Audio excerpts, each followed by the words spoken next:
And this is the kind of environment that they were into. They were not,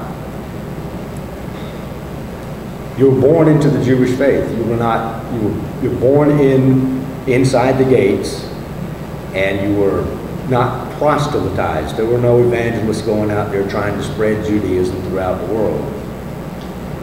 So they had a system and a structure in their service, in their religion, in their Levitical order, in the priesthood, and this, stood, right through, well, it stands to the days as still the Jewish system.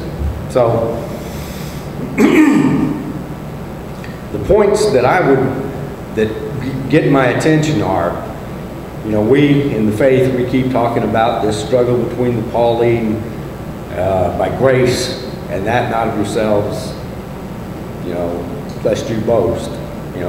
The Lord gave you the faith, and He gave you the grace, and you had nothing of your own. It was all His doing. And the James postulation that, well, the works now save you. Well, there are a couple of things that caught my eye, and one of them is Christ, when He's in His final week in John 14, He says, don't be shocked at any of this, essentially paraphrasing here. I could go to it, I'm not going to. Greater works than these will you do, because I go to the Father. You'll do these works, and greater, because I go to the Father. The word works that's used in all of this is labor. It's not works of ceremonial service. It's not works of ritual, repetitive ritual structure. They're simply executing the charge of Mark 16 and Matthew 28. Go ye therefore into all the world, proclaiming the gospel to all creatures. Healing the sick, raising the dead, casting out demons. And as you do this, signs and wonders will follow. God confirming the word that's preached. So, the works that He's chastising here about isn't running soup kitchens and bus ministries and this kind of very flashy. And I have nothing against these sort of efforts. People are hungry, ought to be fed. And perhaps I should have prefaced my comments with that. My point is, they don't get you little diamonds in your crown. You can do that and be counting on that and go to hell. And that's simply the truth. The works of service, the works that he is talking about here, John, let's go to 1 John.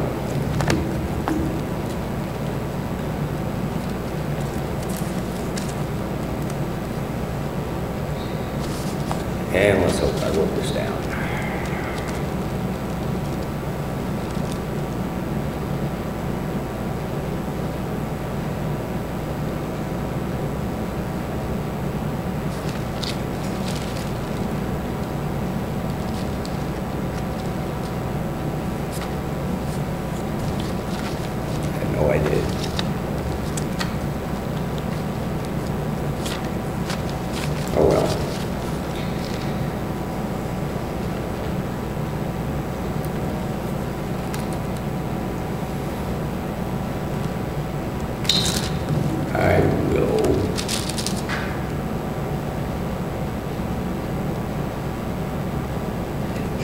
I'm going to find it, is what I'm going to do.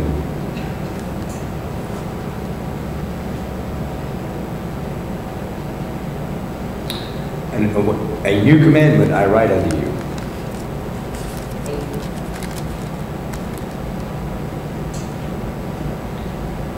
Hereby perceive we that we love, that the love of God Hereby perceive we the love of God. He laid down his life for us, and as we ought to lay down our lives for our brethren.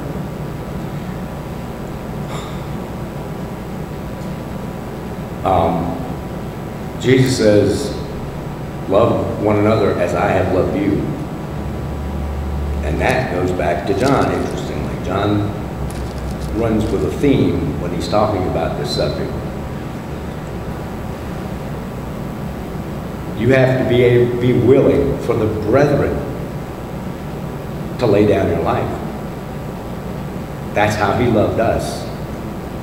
And that's what we're charged to do.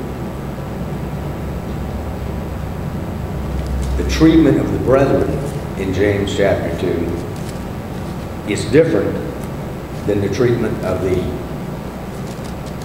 fatherless and orphan. And the treatment of the brethren is, you don't let a brother go hungry. You don't let him go destitute. You don't let him have, you make up the difference. That's right. You are the body of Christ, and you minister to the needs. No one has excess, no one lacks. You take care of a brother, their family. That's right. Now, the interesting part here is the widow and the orphan. The widow and the fatherless. The text is Texas specific. The widow and the fatherless and the widow in James chapter 2. And the fatherless in this context is those without the Father. They don't know God. And the widow is a Greek metaphor for a conquered, vanquished city stripped of men. They've been slaughtered.